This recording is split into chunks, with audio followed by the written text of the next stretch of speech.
सुधा 16-17 साल की रही होगी जब माता पिता ने उसकी शादी कर दी। कुछ ज्ञान ना, बस अल्लड़ सी जवानी थी।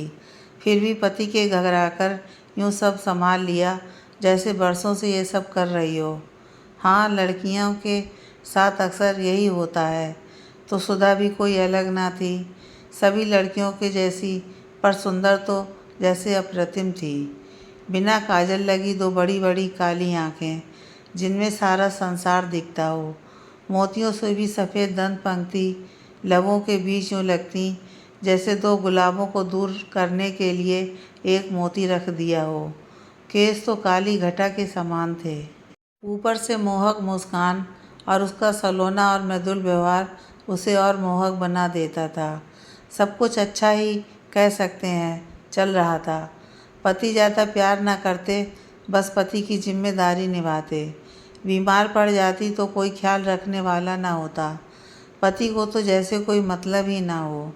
वास्तव में वो सिर्फ पति था जिसके लिए बीवी घर का काम करे और रात को उसके पास हो, बस यही थी उसकी दिनचर्या। खैर, जिंदगी चल रही थी। जिंदगी के 4 साल यूं ही बीत गए। कहते हैं जिंदगी एक जैसी नहीं रहती, वो बार बार करवट लेती है। सुधा की जिंदगी ने भी करवट ली। न जाने ऐसा क्या हुआ कि उसके पति पागल हो गए। दौरे तो सदा से पड़ते, कभी कभी अजीब से। सुधा कभी समझ ही ना पाई कि वो दौरे पागलपन के थे, लेकिन धीरे धीरे उसके पति पूरे पागल हो गए। सुधा को लगा सब खत्म, पति पागल खाने में और 2 छोटे छोटे बच्चे और घर की जिम्मेदारी। सोच में पड़ गई कैसे और क्या करेगी वो। कुछ दिन यूं ही गुजर गए। एक दिन घर में काम करने वाली आभा बोली, दी आपको सर की जगह नौकरी मिल जाएगी, पढ़ी लिखी हो, कोशिश क्यों नहीं करती। सुधा को लगा उसे ज़िंदगी वापस मिल गई। अगले दिन ही उसने नौकरी के लिए प्रार्थना पत्र दिया।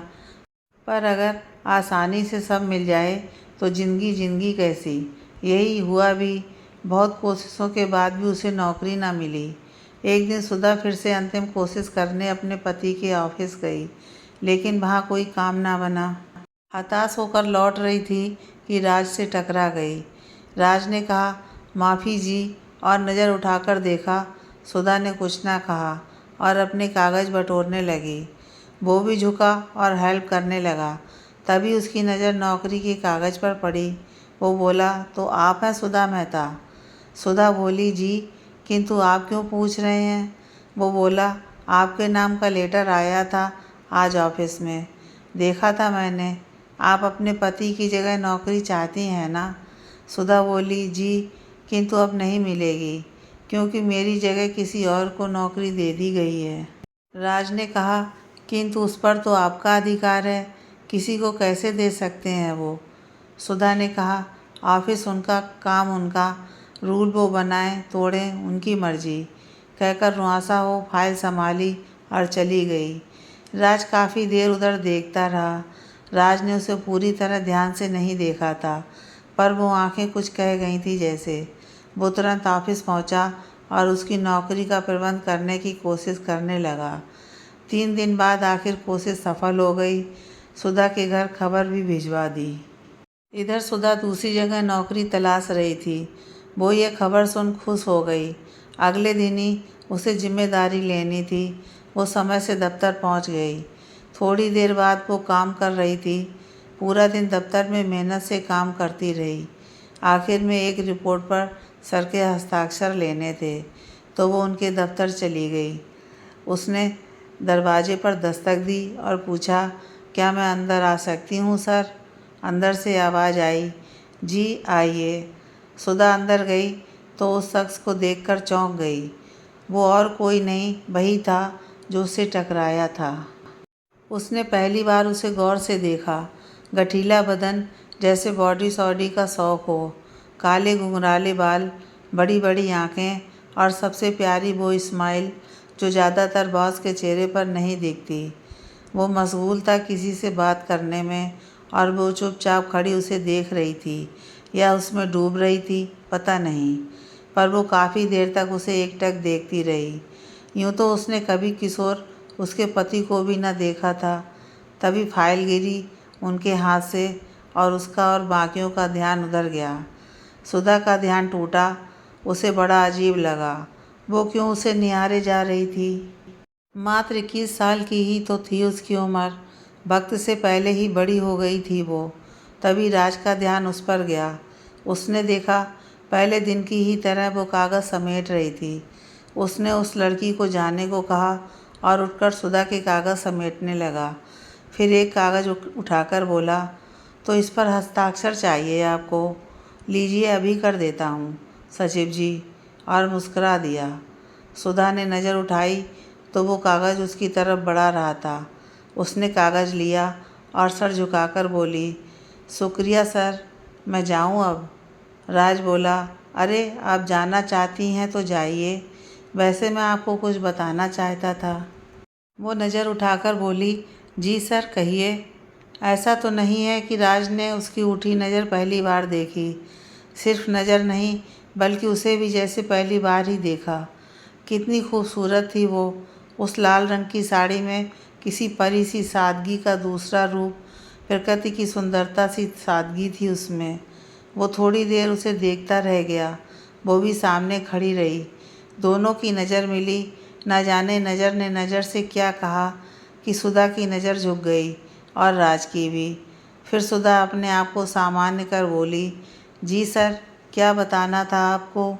राज ने कहा, जी हाँ।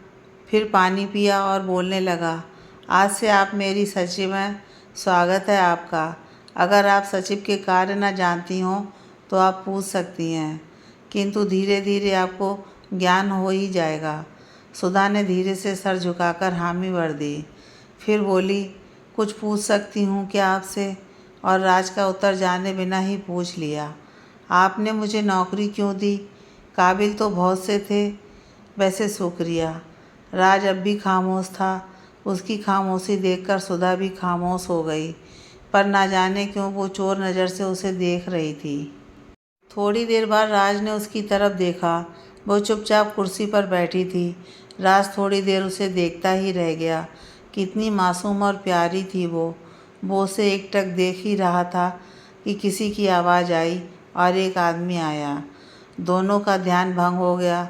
सुधा तुरंत उठी और बोली, कुछ और काम हो तो बता दीजिएगा सर, मैं अभी 10 मिनट और हूँ। राज बोला, नहीं, कोई काम नहीं, आप घर जाइए। और उस आदमी की तरफ मुखातिब हो गया। इधर सुधा बाहर चली आई और सोचने लगी, सर ने जवाब क्यों नहीं दिया, और सामान उठाया और घर चली आई। दिन बीतने लगे। 1 साल घर की जिम्मेदारी निभाते और पति की सेवा करते ऑफिस आते जाते गुजर गया। राज भी उसे काम से बुलाता। वो उसकी सचिव के काम बखूबी करती। न जाने क्या, पर एक संबंध बन गया था दोनों में, चुप्पी का। पूरा 1 साल चुप गुजार दिया था दोनों ने। अब सुधा सचिव थी तो हर समय उसे राज के साथ रहना होता था, किंतु शब्द दोनों ही कम बोलते, इतने काम के लिए ज़रूरी होते। एक दिन सुधा की अचानक तबीयत खराब हो गई। राज ने उसे हॉस्पिटल भर्ती करवाया। हॉस्पिटल में पता चला कि पथरी है और ऑपरेशन होना है। राज ने सुधा से पूछे बगैर ही उसका ऑपरेशन करवा दिया। सुधा को होश आया तो उसे पता चला। जब राज अंदर आया तो सुधा चुपचाप लेटी थी। उसकी आंखों से आंसू बह रहे थे।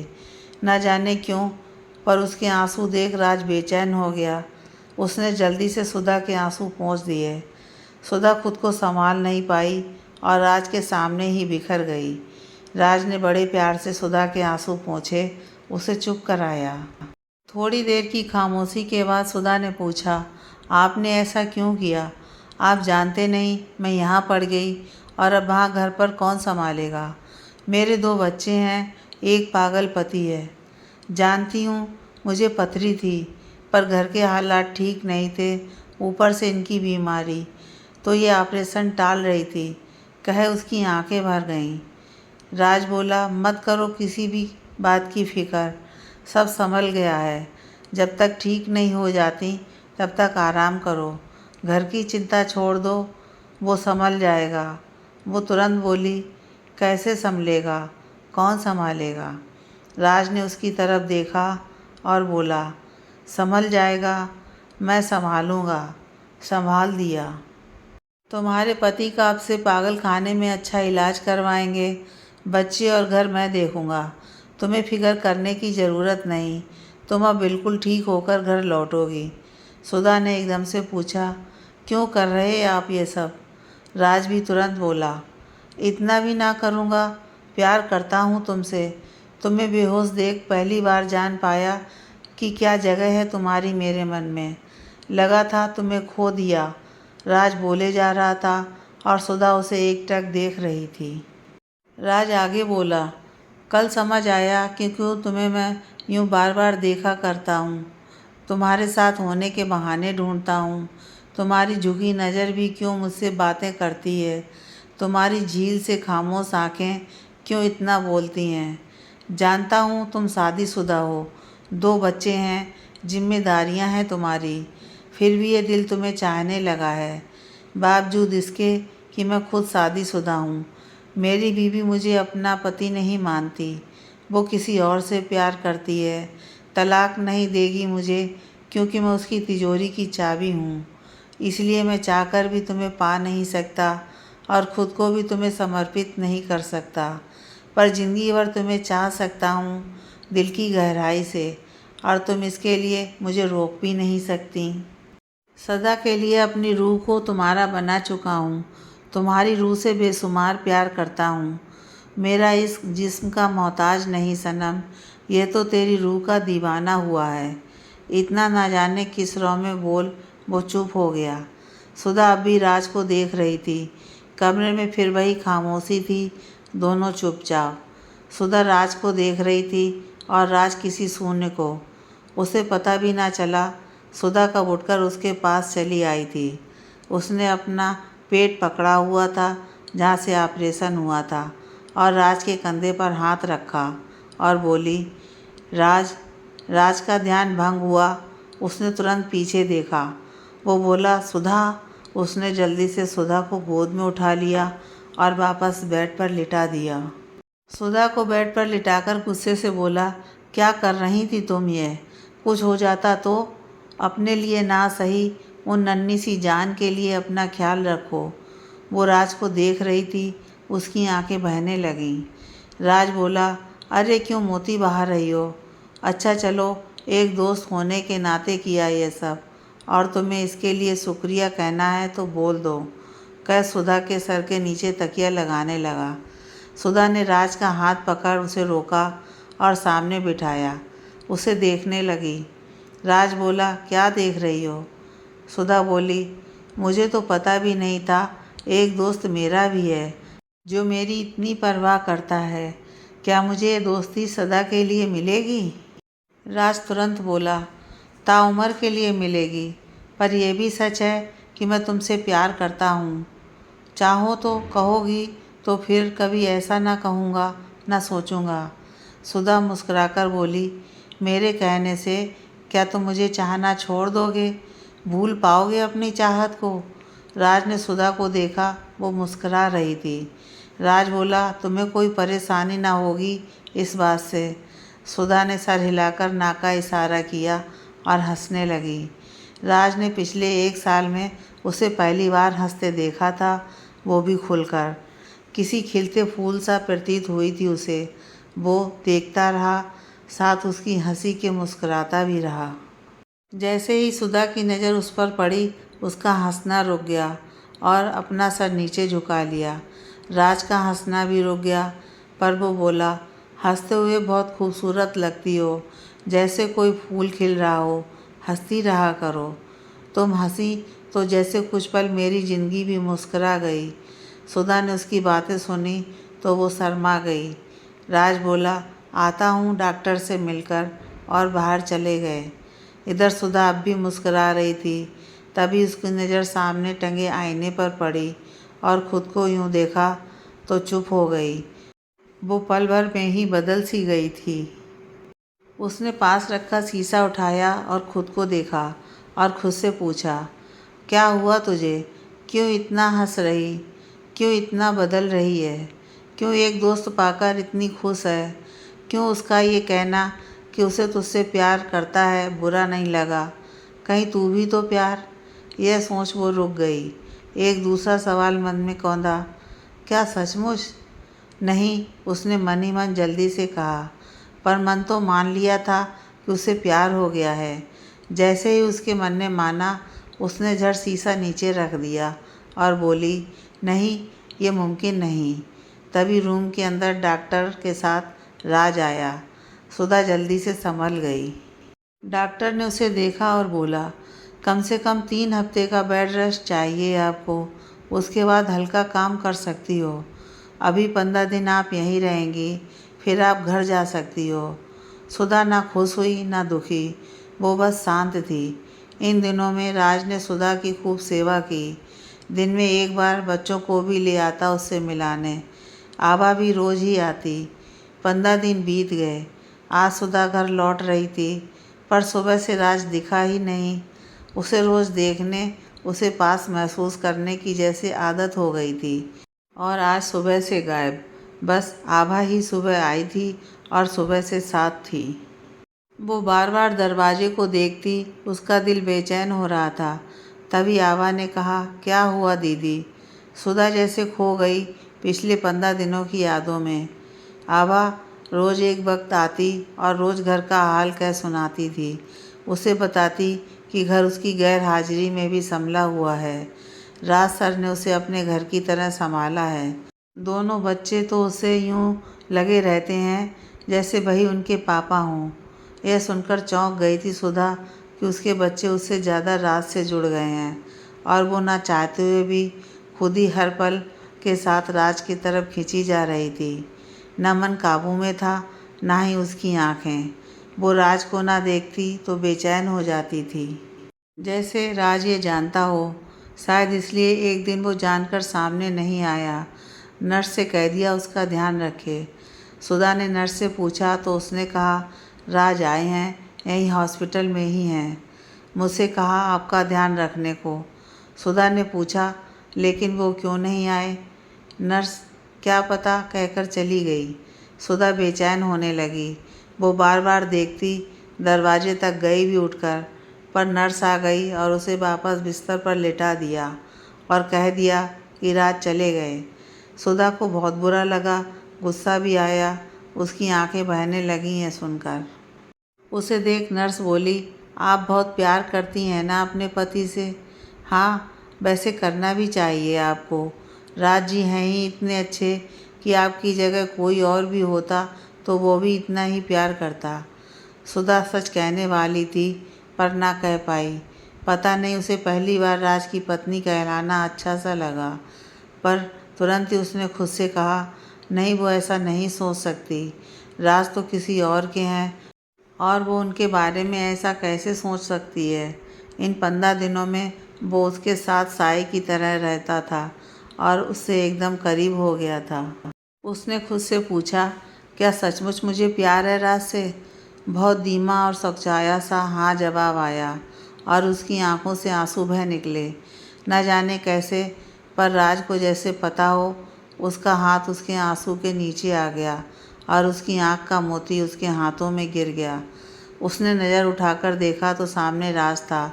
उसे देख सुधा का जी चाहा उसके गले से लग जाए, पर वो सच ने कि वो कभी एक दूसरे के नहीं हो सकते, उसे रोक लिया। लेकिन उसने गुस्से में मुंह फेर लिया। राज बोला, अरे क्या हुआ? अभी रो रही थी, फिर मुझे देखकर मुस्कुराई और अब मुंह फेर लिया। अरे बताओ तो, पल में 16 पल में मासा क्यों बन रही हो? सुधा बोली, मुझे आपसे बात नहीं करनी। राज ने पूछा, अरे क्यों लेकिन? राज का सवाल सुन उसने राज की तरफ गुस्से से देखा और बोली, अब फुर्सत हुई मुझसे मिलने की? सुबह से हॉस्पिटल में हो, तब भी शक्ल तक दिखाने नहीं आए, क्यों? राज हंसने लगा और बोला, क्यों ना आया तो फ़र्क पड़ा तुम पर? सुधा गुस्से से बोली, क्यों ना पड़ेगा? तुम्हें रोज़ सामने देखने की आदत हो गई है मुझे। नहीं आते सामने तो बेचैन हो जाती हूँ। तुम्हें क्या पता सुबह से कितना तड़फ रही हूँ तुम्हें देखने के लिए। इतना कह सुधा एकदम चुप हो गई। क्या कह गई थी वो? राज अब भी उसे एकटक देख रहा था, चेहरे पर हंसी और आंखों में ढेर सारा प्यार लिए। सुधा कुछ संभली और फिर बोली, मेरे कहने का मतलब, और आगे कुछ कहती राज बोला, अच्छा लगा सुनकर कि तुम्हें मेरी याद आई। सुधा जल्दी से बोली, भूली कब जो याद आएगी। राज ज़ोर से हंसने लगा और सुधा उसे यूं हंसते हुए देख रही थी। उसे आज पता चला था प्यार क्या होता है, लोग कैसे और क्यों किसी से यूं बेपनाह मोहब्बत करने लगते हैं, क्यों उनकी खुशी उसकी खुशी में होती है, क्यों उसका हंसता चेहरा ज़िंदगी बन जाता है। यह सोचते उसकी आंखों में आंसू भर आए। उसने जल्दी से अपना चेहरा घुमा लिया। राज देख चुका था उसे रोते। वो बोला, आंसुओं को उससे नहीं छुपाना चाहिए जो आपसे दुनिया में शायद सबसे ज़्यादा प्यार करता हो। सुधा ने कहा, शायद? हाँ, नहीं, आपसे इन्हें छुपाकर कहाँ जाऊंगी। इन्हें आपका कंधा मिले तो ये तो खुशनसीबी होगी इनकी। ऐसा कह उसने राज के कंधे पर सर रख दिया और उसके आंसू न जाने कितनी देर बहते रहे और राज चुप बैठा रहा। तब से वो राज से कुछ न छुपाती, सब कह देती। तभी आभा ने उसे हिलाया। क्या हुआ दीदी? पूछा। हाँ, उसने आभा को देखा और बोली, कुछ नहीं। फिर सुधा ने पूछा, तेरे सर कहाँ हैं आज? आभा बोली, पता नहीं, सुबह से आए ही नहीं। सुधा बोली, क्या आज नहीं आए? क्या हुआ होगा? वो कुछ ज़्यादा परेशान होती उससे पहले ही डॉक्टर आ गया और आभा से बोला, ये राज को देना और आप अब इन्हें घर ले जाइए। सुधा घर पहुंची। जैसे ही डोर खुला वो देखकर हैरान रह गई। बच्चे वेलकम बोले, हाथ में उसे फूल दिए। घर सजाया हुआ था, पर जो नज़र नहीं आ रहा था वो था राज। वो अंदर आई तो देखा राज केक के साथ आया, टेबल पर रखा और बोला, स्वागत आपका आपके ही घर में, जन्मदिन मुबारक। बच्चों और आभा ने भी विश किया। बच्चों के साथ थोड़ा टाइम बिता राज उसे कमरे में ले आया और आभा से बोला, तुम बच्चों के पास जाओ, मैं सुधा के पास हूँ। आभा चली गई तो राज आराम से लेटी सुधा के पास कुर्सी पर बैठ गया। सुधा अभी उसे निहार रही थी। राज बोला, क्या हुआ, ऐसे क्या देख रही हो? अच्छा न लगा ये सब तुम्हें?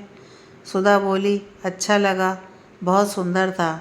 तुम्हारा किया कुछ अच्छा न लगे, ऐसा हो सकता है क्या?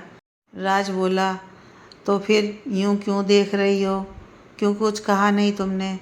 सुधा बोली, मैंने कुछ देखा ही नहीं, इन आँखों को फुर्सत मिले तुम्हें देखने से तब कुछ देखे ना, कहकर मुस्कुरा दी। राज ने सुधा को देखा। आज सुधा खिली खिली सी लग रही थी। क्या था जो उसे कहना था? वो बोला, कुछ कहना है सुधा? सुधा बोली, हाँ कहना था। आज तुम सुबह से ना दिखे तो मन बेचैन सा हो उठा। तुम्हें अपनी आंखों के सामने चाहता है ये दिल, इसलिए तुम नहीं आए सामने तो तुम्हें ही ढूंढता रहा। अब आए हो सामने तो सिर्फ तुम्हें देखना चाहता है।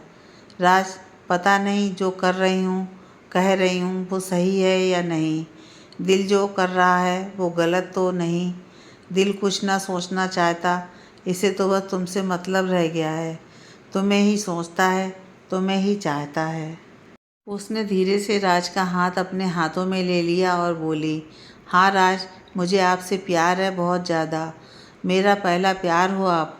इससे पहले कभी जाना ही नहीं कि प्यार क्या होता है, किसी खुशी में खुश हो जाना क्या होता है। आपसे मिलकर जाना है ये सब। आपका निस्वार्थ प्यार मेरे अंदर तक बस गया है। आपको ना देखती तो बेचैन हो जाती, आप पास होते हो तो सारी दुनिया मिल जाती है मुझे। राज, क्या ज़िंदगी भर मेरा साथ यूं ही दे सकोगे, जबकि ये हाथ कभी आपके हाथों में ना आए? उसके सीने पर सर रख कर वह बोली, क्या सदा मुझे यूं ही अपना कंधा दे सकोगे, जबकि मुझे कभी सीने से ना लगा सकोगे, मुझे कभी ना पा सकोगे? पर हाँ राज, यह रूह सदा तुम्हारी रहेगी। मेरा प्यार सदा तुम्हारे लिए होगा। जब भी ज़िंदगी में एक दोस्त को ढूंढोगे मुझे सदा पास पाओगे। ऐसा क्या प्यार इस नादान सुधा का कबूल करोगे राज? इतना बोल वो राज को देखने लगी। उसकी आंखें आंसुओं से भरी थीं और उम्मीद से राज को देख रही थी। राज भी कौन सा उसकी उम्मीदों को तोड़ता। वो बोला, हाँ सुधा, ज़िंदगी भर तुम्हारा साथ दूंगा हर परिस्थिति में। क्या होगा जो हम कभी इस रिश्ते को नाम ना दे पाएँ तो? क्या हुआ जो कभी तुम्हारा हाथ सामने से हक से ना पकड़ पाऊँ तो? क्या फ़र्क पड़ता है जो तुम मेरी कभी ना होगी तो? तुम्हारी रूह सदा मुझे चाहेगी और मेरी रूह सदा तुम्हें। चलो सुधा, आज वादा करते हैं ज़िंदगी भर एक दूसरे के दोस्त रहेंगे, ज़िंदगी भर एक दूजे को चाहेंगे। तुम तुम्हारी और मैं मेरी जिम्मेदारियां पूरी तरह निभाएंगे और सदा एक दूसरे का साथ देंगे। बोलो सुधा, करोगी? सुधा ने मुस्कुराकर राज का हाथ एक दोस्त की तरह थामा और बोली, वादा किया, सदा तुम्हें चाहूँगी, अपनी जिम्मेदारियों को पूरा करूँगी, साथ ही एक दोस्त होने के नाते तुम्हारी जिम्मेदारियों को निभाने में भी मदद करूँगी। मैं आज ये वादा करती हूँ राज, कह सुधा ने राज का हाथ दबाया।